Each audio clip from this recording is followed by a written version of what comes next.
تو پھر ظہر سے پہلے جاتے ہیں مسجد میں، وضو کر کے 2 رکعت پہلے پڑھتے فجر کی اور ظہر کی۔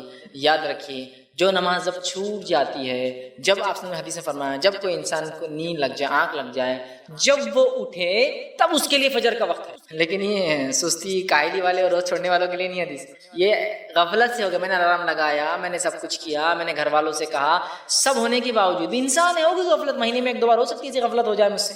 تو آپ نے فرمایا جب نیند سے جاگے جب اس کے لیے وقت ہے، چونکہ وہ غفلت میں تھا، اس پہ نیند کا غلبہ ہو گیا تھا، اس نے سب کچھ کوشش کی اٹھنے کی، پھر بھی نہیں اٹھ سکا، اس کے لیے تب ہے۔ عصر کے لیے آپ لیٹے اور نیند اتنی لگ گئی کہ اب بالکل ایسا ہو گیا کہ عصر کا وقت ختم ہونے پر ہے، بہت لیٹ ہو گیا، اٹھتے ہی آپ کو عصر پڑھنا، اب یہ نہیں جانتا مغرب کا، چونکہ جب اٹھے تب اس کے لیے وقت ہے، حدیث میں الفاظ ہے، تبھی اس کو فوراً ادا کر دینی ہے۔ خام و خواہ کے 2 نمازوں کو ملا کر پڑھنا گناہ کبیرہ ہے۔ فرض اپنی جگہ اپنے وقت پر نماز فرض ہے، کبھی بھی نہیں پڑھ سکتے، ٹھیک ہے؟ تو لہٰذا قضا اگر ہو جائے، جیسے ہی یاد ہے ارے ظہر کا وقت تھا، فوراً کرنا ہے، عصر تک انتظار نہیں، ڈبل وضو کرنا، ڈبل فلاں کرنا، وہ کرنا، ٹھیک ہے؟ فوراً آپ اس کو کر لیں۔ کچھ لوگوں کو تو اتنی لازمی ہوتی ہے کہ مسجد میں جاتے وضو کر کے، اگر جماعت ختم ہو گئی تو اب جان دو قضا ہو گئی، اب آپ مغرب میں پڑھ لیں گے، سر چلے جاتے ہیں۔ ارے بھائی آپ واپس جا رہے ہیں، ہو گئی نا جماعت، کیا فائدہ مغرب سے پہلے؟ تبھی آپ کو پڑھنا۔ اور جو شخص مسجد میں داخل ہو اس جیسے کہ نماز پڑھو، جماعت ہو بھی گئی، آپ صلی اللہ علیہ وسلم فرمایا وہ نماز وہیں پڑھے، اس لیے اس کو پوری جماعت کا ثواب ملے گا چونکہ اس کی نیت تھی، ٹھیک ہے؟ تو بہرحال قضا نماز کو تبھی پڑھنا ہے، اور جو نماز جان بوجھ کے چھوڑی جاتی ہے فوت ہو جاتی ہے تو کیا اس کے بدلے وہ قضا پڑھے زندگی کی؟ تو دیکھیے قضا نمازوں کے معاملے میں کچھ مسائل ہم کو سمجھنا پڑیں گے۔ پہلا، نماز چھوٹ جاتی ہے اس کی قضا ہوتی ہے، جو چھوڑ دی جاتی ہے اس کی قضا نہیں ہوتی۔ یہ مسئلہ پہلے سمجھ۔ مطلب کیا ہے؟ مطلب یہ میں سو رہا تھا اور عصر کا ٹائم نکل گیا تو یہ نماز چھوٹ گئی تو اس کی قضا ہو جائے گی۔ میں ٹرین میں سفر کر رہا تھا اور وقت پتہ ہی نہیں چلا تو یہ نماز چھوٹ گئی، اس کی قضا ہو جاتی ہے، ٹھیک ہے؟ میں یہاں بیٹھا ہوں، اذان ہو رہی ہے، اس کے بعد بڑا جان دو دیکھیں گے اب مغرب آ گئی تو کیا اس عصر کی قضا ہے؟ نہیں، یہ نماز ختم ہو گئی، آپ نے جان بوجھ کے چھوڑ دیا، اس کو بولتے ہیں نماز فوت ہو جانا، ختم ہو جانا۔ تو جو چھوٹ جاتی ہے اس کی قضا ہے، جو چھوڑ دی جاتی ہے اس کی قضا نہیں ہوتی۔ تو اگر زندگی میں 30 سال میں مجھے سمجھ آئی دین اور اسلام کی، اب میں پڑھ رہا ہوں اور 30 سال تک پتا تھا اسلام نماز فرض ہے، 5 وقت فرض ہے، اذانیں سنی، سب کچھ کیا، پھر بھی نہیں پڑھا، تو ان نمازوں کی قضا نہیں ہوتی ہے، اس کے لیے صرف توبہ ہے، سخت توبہ ہے، شدید توبہ ہے، لیکن اس کی قضا نہیں ہے۔ تو جو چھوڑ دی گئی اس کی قضا نہیں، جو چھوٹ گئی اس کی۔ رول سمجھ میں آ گیا؟ تو اگر آپ کی چھوٹ گئی ہے تو آپ یاد کر لیجئے میں کل چھوڑ دیا، پرسوں چھوڑ دیا، ترسوں چھوڑ دیا، لیکن سالوں کی ہے تو توبہ ہے، کیونکہ معلوم تھا مسلمان ہے پھر بھی نہیں پڑھے، تو توبہ ہے۔ جو چھوٹ گئی سمجھو حال میں چھوٹی، جب آپ نمازی بن گئے تھے ماشاءاللہ تو پھر اس کی قضا۔ کسی نے ایک سوال کیا، السلام علیکم، آپ بھی ہمارے اس کام میں تعاون کریں، زکات و صدقات کے ذریعے ڈونیشن ڈیٹیلز کے لیے ڈونیٹ پر کلک کریں۔ اگر آپ ہمارے ویڈیوز پسند آئے ہیں تو اسے شیئر کریں اور سب کے حقدار بنیں۔ روزانہ ہماری ویڈیوز کو پانے کے لیے ہمارے یوٹیوب چینل کو سبسکرائب کریں اور بیل آئیکن دبائیں۔ ہم سے دیگر سوشل میڈیا پر جڑنے کے لیے ویڈیو میں دیے گئے آئی ڈی کو سرچ کریں۔ جزاک اللہ۔ اعراض کرنا، اللہ کے ذکر سے دوری اختیار کرنا، اللہ کے ذکر کو نہیں کرنا، یہ سب سے بڑی وجہ دلوں کی سختی کی۔ آئیے نبی اکرم صلی اللہ علیہ وسلم کیا فرماتے ہیں، کیا فرماتے ہیں، جامع ترمذی کی روایت آپ نے فرمایا، تم اللہ کے ذکر کے علاوہ دوسرے کلام کی کثرت نہ کیا کرو، تم اللہ کے ذکر کے علاوہ دوسرے کلام کی کثرت سے نہ بولا کرو۔ کیوں؟ سنو، آپ نے فرمایا کثرت نہ کیا کرو، کیونکہ اللہ کے ذکر کے علاوہ دوسرا کلام بکثرت کرنے سے دل سخت ہو جاتے ہیں۔ اللہ کے علاوہ دوسرا ذکر بکثرت کرنے سے دل سخت ہو جاتے ہیں، مطلب اللہ کے ذکر کی کثرت سے دل نرم ہو جاتے ہیں، اور اللہ کے ذکر کی کثرت کم کرنے سے یا دنیا کے ذکر زیادہ کرنے دل سخت ہو جاتے ہیں۔ اب اپنے دن کا معمول ہم دیکھیں، دن چریا بولتے ہیں اس کو، دن بھر میں کیا کر رہے ہیں، دن بھر کا معمول دیکھیں، اللہ کا ذکر کتنے کثرت سے کر رہے ہیں اور دنیا کا ذکر کتنے کثرت سے کرتے ہیں۔ ہم اگر اس کو موازنہ کریں تو اگر نماز پڑھ رہے ہیں اور نماز میں بھی جہر والی نماز آ جائے، امام خود پڑھ رہا ہو تو ذکر وہاں تو اور بھی کم ہو جاتا ہے۔ چلو جب سری خاموش نماز ظہر کی ہے اور عصر کی ہے خود پڑھتے ہیں، مغرب کے اندر ہوتا ہے نا 1 رکعت خود پڑھتے ہیں، عشاء میں 2 رکعت خود پڑھتے ہیں، ٹھیک ہے، لیکن نماز ہے تو ہم دیکھیں تو امام صاحب پڑھ لیتے ہیں وہاں تو وہ بھی مسئلہ ختم ہو جاتا ہے۔ اس کے علاوہ کتنا اللہ کا ذکر کر رہے ہیں، قرآن کی تلاوت کی شکل میں، دعاؤں کی شکل میں کتنا کر رہے ہیں اس کے علاوہ۔ اچھا، اس کے علاوہ دوسرے اذکار کتنے زیادہ ہیں، یہ کام ہوا کیا، فلاں چیز ہوئی کیا، یہ گیا کیا، وہاں ہوا کیا، بچی کا کیا ہوا، بچے کا کیا ہوا، بزنس کا کیا ہوا، پڑوسی کا کیا ہوا، اس کا۔ تو جب ہمارے دلوں میں ہم ذکر جو ہے اللہ کی کثرت ذکر چھوڑ کر، مطلب اللہ کے ذکر کی کثرت چھوڑ کر دنیا کے ذکر کی کثرت اپنا لیتے ہیں، نبی اکرم صلی اللہ علیہ وسلم فرما رہے ہیں ہمارے دل اس سے سخت ہو جاتے ہیں، ہارڈ ہو جاتے ہیں۔ یاد رکھیے، ہارڈننگ آف دا ہارٹ جس کو کہیں گے کہ دل ہارڈ سخت ہو جاتا ہے، یاد رکھیے، اور ایسے سخت ہو جاتے ہیں کہ پتھروں سے بھی زیادہ سخت ہو جاتے ہیں۔ تو اگر ہم چاہتے ہیں اپنے دلوں کو نرم کریں تو اللہ کے ذکر کو کثرت سے ہم کریں، سمجھ رہا، کثرت سے ذکر کریں، ٹھیک ہے۔ تو سخت ہونے کی پہلی وجہ یاد رکھی وہ ہے اللہ کے ذکر کی کمی یاد رکھی اور دنیا کے ذکر کی زیادتی۔ آئیے اسی طرح جو ابو موسیٰ اشعری رضی اللہ عنہ فرماتے اور کہتے ہیں نبی کریم صلی اللہ علیہ وسلم نے فرمایا ایک شخص کی مثال جو اپنے رب کا ذکر کرتا رہتا ہے ایسی ہے جیسے کہ ایک زندہ انسان کی، اور اس انسان کی مثال جو اللہ کا ذکر نہیں کرتا اس کی مثال ایک میت کی ہے، مردہ انسان کی۔ اللہ کے ذکر کرنے والے انسان کی مثال ایک زندہ کی ہے، اور اللہ کا ذکر نہیں کرنے والے کی مثال ایک مردہ کی ہے۔ اور ظاہر سی بات ہے جب جسم مردہ ہے تو دل بھی اس کا مردہ ہو جائے گا۔ مرتا آدمی وہی ہے جس کا دل وغیرہ ساری چیزیں اعضاء کام کرنا بند کر دیں۔ تو ایک زندہ کی مثال ہے اس شخص کی جو اللہ کا ذکر کرتا ہے، اور ایک مردہ کی مثال ہے اس شخص کی جو اللہ کا ذکر نہیں کرتا۔ یاد رکھیے تو اللہ کا ذکر یاد رکھیے یہ وہ پہلا کام ہے جس کو ہم کثرت سے کریں، کیونکہ اسی کے چھوڑنے کی وجہ سے دل سب سے زیادہ ہمارے سخت ہوتے ہیں۔ اللہ ہم پہ رحم کرے، آج سب سے زیادہ کمی اللہ کے ذکر کی ہے۔ ہم چھوٹے چھوٹے اذکار بھی کرنا اپنے اوپر محال سمجھتے ہیں، انشاءاللہ ماشاءاللہ تبارک اللہ، سلام کرنا، بسم اللہ کا پڑھنا، ٹھیک ہے، دعائیں چھوٹی چھوٹی بیت الخلاء میں جانے کی، آنے کی، مسجد میں داخل ہونے کی، نکلنے کی، لوگوں سے ملنے کی، مصافحہ کرنا، گھر سے نکلنے کی، گھر میں داخل ہونے کی، یہ تمام چیزیں ہمارے پاس کم نظر آتی ہے۔ اللہ کا ذکر کم ہوتا ہے، تلاوت قرآن کم ہوتی ہے، یاد رکھیے۔ اسی طرح دیگر اعمال میں بھی ہم دیکھتے ہیں ہم کوتاہ سے کوتاہ کم سے کم ہوتے چلے جا رہے ہیں۔ تو لہٰذا اپنے آپ کو اللہ کے ذکر میں آگے بڑھانا ہے، چونکہ اگر ایسا نہیں کیا ہم نے تو ہمارے دل سخت ہو جائیں گے۔ آئیے دوسری وجہ جس سے دل سخت ہوتے ہیں یاد رکھیے، وہ وجہ یاد رکھیے جس سے دل سنگ دل ہو جاتے ہیں، وہ وجہ یاد رکھیے موت کی یاد سے غفلت۔ موت کی یاد سے غفلت، چونکہ ظاہر سی بات انسان مر جائے گا تو مر گیا، لیکن اس سے پہلے زندہ ہے تو موت کو یاد کرے، چونکہ موت کی یاد سے غفلت انسانی دلوں کو سخت کر دیتی ہے۔ یاد رکھیے موت کی یاد سے غفلت، جب انسان موت کو یاد کرتا ہے نا اس کا دل نرم ہوتا ہے نا؟ کسی نے کسی کی زمین ہڑپ لی، اس کو موت یاد آ گئی، فوراً آپ دیکھیں گے دل نرم پڑ جاتا ہے۔ کسی نے کسی پہ ظلم کیا، دوسرے نے کہا تم بھی مرو گے، دل نرم ہو جاتا، چونکہ مروں گے مطلب اب اس کو آخرت یاد آتی تو اس کا دل نرم ہو جاتا۔ کسی نے کسی کو ستایا، حق مارا، ظلم کیا، گالی دی، کچھ بھی کیا، آپ اس کو آخرت یاد دلاؤ، موت یاد دلاؤ، اس میں آپ ڈر پائیں گے۔ کوئی زکوٰۃ و صدقات نہیں کرتا، آپ اس کو اللہ کا ڈر دلاؤ، موت یاد دلاؤ، وہ زکوٰۃ صدقہ کرنا چلیے ہمیشہ نہ بھی کر دو، اس ٹائم تو ڈر جاتا ہے۔ موت کا بیان آپ جب بھی سنتے ہوں گے تو دلوں کی کیفیت بدلتی ہوئی نظر آتی ہوں گی۔ جہنم کا بیان جب بھی سنتے ہوں گے دلوں کی کیفیت بدلتی ہوئی نظر آتی، چونکہ آخرت کی بات ہو رہی۔ تو موت کا تذکرہ، آخرت کا تذکرے سے غفلت انسان کے دلوں کو سخت کر دیتی ہے، اور موت اور آخرت کا تذکرہ جب انسان بار بار کرتا ہے اس کے دل نرم رہتے ہیں، اس کے دل نرم رہتے ہیں۔ اسی لیے اللہ کے رسول فرمایا لذتوں کو مٹا دینے والی چیز موت کو بکثرت یاد کرو۔ اسی طرح آپ نے فرمایا اور کہا کہ قبرستان کو جایا کرو، اس لیے کہ اس سے تمہیں آخرت کی یاد آتی ہے، اور قبرستان میں جانا موت کا ہی تذکرہ ہے۔ تو میں کہوں گا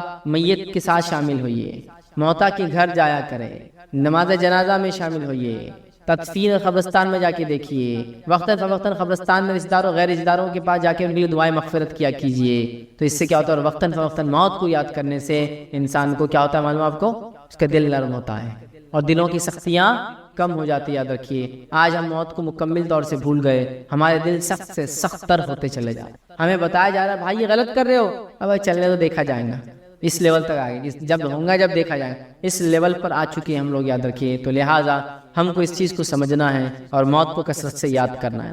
تیسرا کام یاد رکھیے جس کے نہ کرنے سے دل سخت ہو جاتے ہیں، وہ یہ ہے یاد رکھیے اللہ کے فرائض میں کوتاہی کرنے سے یا اللہ کی نافرمانی سے دل سخت ہو جاتے ہیں۔ اللہ کے فرائض میں کوتاہی کرنے سے یا اللہ تعالیٰ کی نافرمانی کرنے سے دل سخت ہو جاتے ہیں۔ یاد رکھیے آئیے میں آپ کو واقعہ سناتا ہوں۔ اللہ تعالیٰ نے یہودیوں کو سورہ مائدہ کے اندر حکم دیا اور فرمایا اور کہا کہ ان سے 4 باتوں کا عہد لیا گیا تھا، 4 چیزوں کا عہد لیا گیا تھا۔ پہلے کیا عہد لیا گیا تھا کہ تم نماز قائم کرو گے، یہ ایک فریضہ ہے۔ پھر عہد لیا گیا تھا کہ تم زکوٰۃ ادا کرو گے۔ پھر عہد لیا گیا تھا کہ تم رسولوں پر ایمان لاؤ گے، اور پھر عہد لیا تھا کہ قرض حسنہ آپس میں ایک دوسرے کو دیں گے۔ کہ تو یہودی سود پر پیسہ لیتے تھے تو اللہ نے کہا قرض حسنہ لو دو۔ 4 چیزوں پر عہد لیا۔ یہ عہد لینے کے بعد مطلب یہ 4 چیزیں ان پر واجب اور فرض کر دی گئی، اس کے بعد بھی وہ لوگوں نے کیا کیا، اس فریضے سے اپنا منہ پھیر لیا، اس فریضے کو نہیں مانا، نتیجے دل سخت ہو گئے۔ سنیے اللہ کیا فرماتا ہے ان کے تعلق سے، اور اللہ فرماتا ہے کہتا ہے سورہ مائدہ سورہ نمبر 5 آیت نمبر 13 اللہ فرماتا ہے کہتا ہے پھر چونکہ انہوں نے اپنے عہد کو توڑ ڈالا لہٰذا ہم نے ان پر لعنت کی اور ان کے دلوں کو سخت کر دیا۔ کیا فرمایا اللہ نے کہ پھر چونکہ انہوں نے اپنے عہد کو توڑ ڈالا لہٰذا ہم نے ان پر لعنت کی اور ان کے دل سخت کر دیے۔ یہودیوں کو اللہ نے وعدہ لیا، 4 چیزوں کا وعدہ لیا، اس میثاق کو، اس وعدے کو انہوں نے توڑا، جس کے نتیجے میں اللہ کی لعنت ہوئی اور ان کے دل کو اللہ نے سخت کر دیا۔ تو یہاں پتہ چلا فرائض کو چھوڑنے سے اور اللہ کی نافرمانی کرنے سے دل سخت ہو جاتے ہیں۔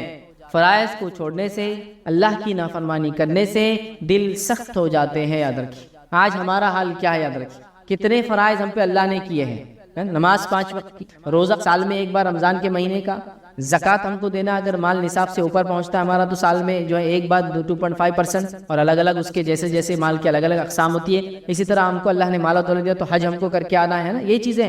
لیکن آج بھی ان میثاق کو، ان وعدوں کو، ان عہد کو، ان فرائض کو ہم چھوڑ رہے ہیں۔ تو اللہ کی نافرمانی کی یہود نے، اور جو فرائض ان پر عائد کیے گئے تھے اس کو چھوڑا، جس کے نتیجے میں دل سخت ہو گئے۔ تو جو بھی انسان فرائض کو چھوڑتا ہے، اللہ کی نافرمانی کرتا ہے، اس کے دل سخت ہو جاتے ہیں، سنگ دل بنتا جاتا ہے وہ انسان، یاد رکھیے۔ تو سنگ دلی سے اگر اپنے آپ کو بچانا ہے تو ہمیں کیا کرنا ہوگا؟ ہمیں فرائض کا اہتمام کرنا ہوگا، ہمیں اللہ رب العزت کی نافرمانی سے اپنے نفس کو بچانا ہوگا۔ اگر ایسا نہ کیا تو اللہ تعالیٰ نے یہودیوں کے دل سخت کر دیے تھے، اور وہ ہمارے بھی دل سخت کر سکتا ہے، یاد رکھیے۔ اور کیوں نہیں، اور ہمارے دل آج کیوں اتنے سخت ہیں؟ ہم جس کی کہیں رذیل، جس کو کہیں گے اخلاقی رذیلہ، رذیل لفظ سمجھتے ہیں، ایک دم گھٹیا اخلاق آج ہم میں کیوں بھرے ہوئے ہیں؟ یہ دلوں کی سختیوں کا تو نتیجہ ہے کہ پڑوس میں ایک انسان بھوک سے مر رہا ہے، اور ہم لوگ اپنی دعوتیں اور شادیوں میں گل چھڑ اڑا اڑا کے پریشان ہیں۔ لوگ مال و دولت کے لیے ترس رہے ہیں، اپنی بنیادی ضرورتوں پورا نہیں کر پا رہے، ہم لوگ اپنے مال کو جلا کر بھی پریشان ہیں کہ کیا کریں، زیادہ کہاں خرچ کریں۔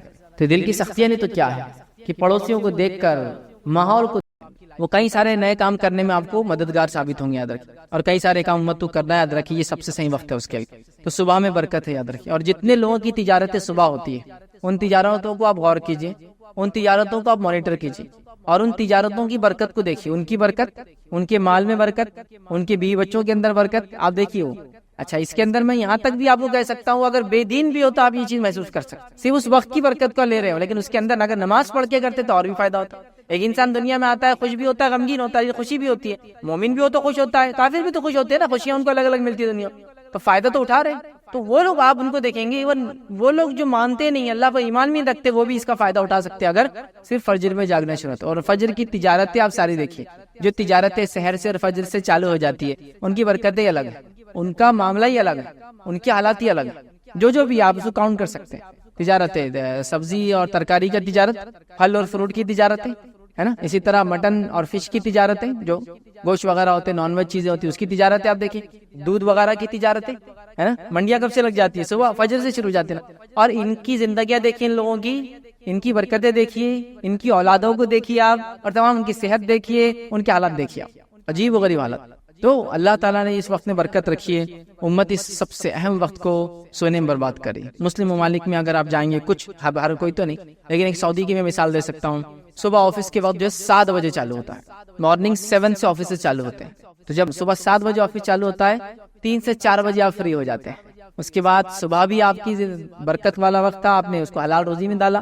اس کے شام میں آنے کے بعد ریکریشنل ایکٹیویٹیز، بچوں کے ساتھ رہنا، کھیلنا، کودنا، گارڈننگ، گھومنا پھرنا، اس سب کے لیے آپ کے پاس مغرب تک وقت ہے، عشاء تک وقت ہے، اور اس کے بعد آپ جلدی آپ سو جائے، پھر آپ فجر میں اٹھ جائے۔ تو آپ زندگی میں دیکھیں گے برکت ہے، پیسے میں آپ دیکھیں گے برکت ہے، اولاد میں آپ دیکھیں گے برکت ہے، اولاد میں برکت ہے۔ جب وہ لوگ وہاں کے ماحول سے نکل کے ہندوستان چھٹی میں آتے تو بولتے ہیں یار یہاں کی نحوست تو برداشت ہی نہیں ہو رہی، لیکن کچھ دن بعد پھر وہی حال ہوتا ہے، خربوزے کو دیکھ کے خربوزہ رنگ بدل لیتا، پھر یہ بھی سوتے پڑا، مطلب لاشیں پھر بچھی ہوئی صبح کے وقت، سب پڑے مردار کی حالت، لیکن وہ محسوس کر سکتے ہیں وہ زندگی، اس کی چہل پہل، اس کے فائدے۔ تو یہ دیکھیے آپ اس چیز کو، آپ کیسے مثالیں ہیں۔ بہرحال دوسرا ہم دیکھتے ہیں اللہ کے پاس فرشتوں کی گواہی، یاد رکھیں، صحیح مسلم کی روایت ہے، ابو ہریرہ رضی اللہ عنہ اس کے راوی فرماتے ہیں، نبی اکرم صلی اللہ علیہ وسلم فرمایا، تمہارے پاس رات کے فرشتے اور دن کے فرشتے آگے پیچھے آتے رہتے ہیں، یعنی حفاظت کے لیے آتے ہیں، اور جو بھی ریکارڈ کیپنگ کے لیے آتے رہتے ہیں، اور نماز فجر اور نماز عصر میں جمع ہو جاتے ہیں، مطلب دونوں آ کے شفٹ چینج کرتے جمع ہو جاتے ہیں، پھر چڑھ جاتے ہیں۔ وہ فرشتے جو رات کو تمہارے پاس تھے، تو جو رات میں تمہارے پاس تھے اوپر کی طرف چڑھ جاتے فجر میں، یاد رکھیں۔ اور اللہ ان سے پوچھتا ہے، حالانکہ اس کو خوب معلوم ہے کہ کیا ہوا ہے، تم نے میرے بندوں کو کس حال میں پایا، مطلب وہ کیسے تھے؟ تو وہ عرض کرتے ہیں، اللہ جب ہم نے ان کو چھوڑا تو جب یہ نماز پڑھ رہے تھے، یعنی صبح کی نماز پڑھ رہے تھے، اور جب ان کے پاس گئے تھے تو نماز پڑھ رہے تھے، مطلب فرشتے عصر میں آئے تھے، فجر میں گئے، تو بولتے ہیں جب ہم آئے تھے تب بھی وہ نماز میں تھا، اور جب ہم چھوڑ کر گئے تب بھی نماز میں تھا، کیونکہ عصر میں آتے ہیں، ٹھیک ہے، اور فجر میں چلے جاتے، تو فجر میں نئے آتے جو عصر تک رہتے ہیں۔ تو جو آنے والے کیا بولتے، جب ہم آئے تھے تو جب یہ نماز پڑھ رہا تھا، اور جب ہم گئے تب بھی نماز ہی پڑھ رہا تھا، حالانکہ اللہ کو یہ چیز معلوم ہے۔ تو فجر عصر کی نماز کی دیکھیے اہمیت اس روایت سے پتہ چلتی ہے، فرشتوں کی گواہی کا وقت ہوتا ہے، اللہ کے پاس وہ ہمارے اعمال لے جاتے ہیں، ہم نماز کی حالت میں ہو تو کتنا فائدہ یاد رکھیں۔ اسی طرح ہم دیکھتے ہیں روز قیامت کامل نور کا وعدہ ہے ان لوگوں کے لیے جو فجر کی نماز پڑھتے ہیں۔ آئیے سنن ابی داؤد کی روایت ہے نبی اکرم صلی اللہ علیہ وسلم نے فرمایا کا خوشخبری دو قیامت کے روز کامل نور کی ان لوگوں کو جو اندھیروں میں مسجد کی طرف چل کر آتے ہیں. خوشخبری دو ان لوگوں کو کامل نور کی روز قیامت ان لوگوں کو جو اندھیرے میں نماز کے لیے مسجد کی طرف آتے ہیں. اور ظاہر سی بات ہے اندھیرے میں نماز کے لیے مسجد جب انسان آتا ہے وہ فجر کا وقت ہوتا ہے اور اندھیرا ہوتا ہے. اور نبی اکرم صلی اللہ علیہ وسلم کے زمانے میں لوگ اندھیرے کے وقت نماز کے لیے جاتے تھے, مطلب فجر بہت اول وقت پڑھتے تھے. اور روایت میں آتا ہے کہ نبی اکرم صلی اللہ علیہ وسلم جب نماز پڑھ کر بھی نکلتے تو اندھیرا ہوتا تھا. سمجھ میں آ رہی بات؟ ہمارے پاس کیا ہوتا ہے معلوم آپ کو کہ مسجد میں جاتے بہت سے لوگ اور لائٹیں بند کرتے تھے. میرے نبی اکرم صلی اللہ علیہ وسلم نماز اندھیرے میں پڑھتے تھے. پھر تو تم دن میں 12 بجے اٹھ کے لائٹیں بند کر کے اندھیرے نماز پڑھ لو. اس کا معنی کیا ہے؟ اس کا معنی یہ ہے کہ اس زمانے میں لائٹیں وغیرہ نہیں ہوتی تھی اول وقت میں, تو ہم تو وقت سب سے آخری اختیار کرتے فجر کے لیے, لیکن لائٹ بند کر کے سنت پہ عمل کرنے کا پلان پورا رہتا ہے کہ اندھیرے میں فجر کی نماز ہو رہی. کئی وقت دیکھا میں نے کہ فجر کا وقت ختم ہو رہا 15 منٹ بعد, اس سے 15 منٹ یا 10 منٹ پہلے جماعت ہوتی ہے, روشنی اندر آتی ہے تو بولتے لائٹیں بند کر دو. لائٹیں بند کر کے بولے اندھیرے میں نماز پڑھنا, یہ معنی نہیں ہے اس کا کسی بھی حال میں. ٹھیک ہے بہرحال اسی طرح ہم دیکھتے ہیں روز قیامت کامل نور کا وعدہ. اسی طرح فجر کی نماز جو ہے منافقوں پر بھاری ہوتی ہے. آئیے نبی اکرم صلی اللہ علیہ وسلم نے کیا فرمایا. اور ابی بن کعب رضی اللہ عنہ جو اس کے راوی کہتے ہیں, مسند احمد کی روایت ہے, نبی اکرم صلی اللہ علیہ وسلم نے صبح کی نماز پڑھائی اور پھر ہم سے پوچھا فلاں آدمی حاضر ہو, مطلب فلاں آدمی کو بھیجو. لوگوں نے کہا وہ نہیں ہے. پھر آپ نے فرمایا فلاں آدمی کو حاضر کرو میرے پاس. لوگوں نے فرمایا وہ بھی نہیں ہے, بھی مطلب مسجد پہ نہیں موجود تھا فجر کے بعد. پھر آپ صلی اللہ علیہ وسلم نے فرمایا فلاں آدمی کو میرے پاس بھیجو. لوگوں نے کہا اللہ کے رسول صلی اللہ علیہ وسلم وہ بھی موجود نہیں ہے. نبی اکرم صلی اللہ علیہ وسلم نے فرمایا بے شک یہ دو نمازیں, مطلب عشاء اور فجر, یہ دو نمازیں منافقوں پر بڑی بوجھل ہوتی ہے, بھاری ہوتی ہے, مشکل ہے ان کے لیے پڑھنا. اگر وہ جان لے کہ ان دو کا اجر و ثواب کیا ہے تو ان کی ادائیگی وہ ضرور کریں گے اور اس کی ادائیگی کے لیے آئیں گے, اگرچہ ان کو اپنے کمر کے بل گھسیٹ کے کیوں نہ آنا پڑے یا اپنے کمر کے بل کھسک کے کیوں نہیں آنا پڑے. مطلب ایک آدمی جب چل نہیں سکتا تو کیا کرتا ہوں, پیروں میں طاقت نہیں رہتی تو اپنے پیر کو اور کمر کو اٹھا کے ہاتھ کے بل آگے ٹیکتا, پھر پیر آگے لے جاتا ہے نا. تو وہ اپنے کمر سے چل کر آنے کی کوشش کریں گے نماز کے لیے. تو آپ نے فجر کے آواز دی 2-3 لوگوں کو, لوگوں نے کہا نہیں ہے, تو کہا دو نمازیں بڑی بوجھل ہے منافق کے لیے, فجر اور عشاء, یاد رکھیں. ٹھیک ہے, تو بہرحال جو نماز فجر چھوڑتا ہے یاد رکھیے اس میں نفاق کی ایک علامت ہے, اس کا معنی یہ ہوا. اسی طرح ہم دیکھتے ہیں فجر کی 2 رکعتیں دنیا اور اس کے اندر جو کچھ ہے اس میں سب سے بہتر ہے. آئیے نبی اکرم صلی اللہ علیہ وسلم فرماتے ہیں, صحیح مسلم کی روایت ہے, ام المؤمنین عائشہ رضی اللہ عنہا فرماتی ہے اللہ کے رسول صلی اللہ علیہ وسلم نے فرمایا فجر کی 2 رکعتوں کے بارے میں فرمایا مجھے ساری دنیا سے زیادہ یہ پیاری اور محبوب ہے.